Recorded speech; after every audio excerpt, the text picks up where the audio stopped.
ఇది పిలుపు మాత్రమే కాదు, చంద్రబాబు నాయుడు గారి పులి కేక. ఒక్క ఛాన్స్ అని వచ్చినటువంటి జగన్మోహన్ రెడ్డి రాష్ట్రంలో ఉన్నటువంటి అన్ని వర్గాల వారిని నిలువున ముంచేశారు, రైతుల్ని దగా చేశారు.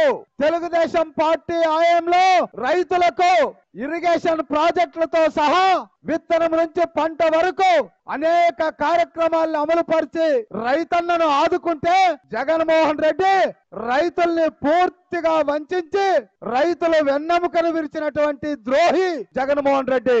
రైతు కూలీల్ని, ఇసుక మీద ఆధారపడినటువంటి దిన కూలీల్ని, మహిళల్ని, యువతను, విద్యార్థుల్ని, ఒక్కరేంటి వ్యాపారస్తుల్ని, ఉద్యోగస్తుల్ని అందరినీ పేరు పేరున నిలువెత్తు మోసం చేసి వాళ్ళ కుటుంబాల్ని అగదోగతి పాలు చేసినటువంటి జగన్మోహన్ రెడ్డి పాలనలో విసిగెత్తి ఈ రోజు బాబు గారు పిలుపు మేరకు రాష్ట్రం నలుమూలలో లక్షలాది మంది ఈ జగన్మోహన్ రెడ్డి పాలనను అంతమొందిస్తామని శపథం చేస్తున్నారంటే వైసీపీ నాయకులకు జగన్మోహన్ రెడ్డికి వెన్నులో వణుకు పుడుతుంది.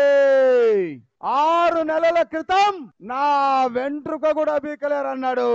2 నెలలు దాటింది, మీరే నా బలం అన్నాడు. వెంట్రుకల బలం ఎక్కడ పోయింది? మళ్ళా నెల దాటిన తర్వాత వై నాట్ 175 అన్నాడు.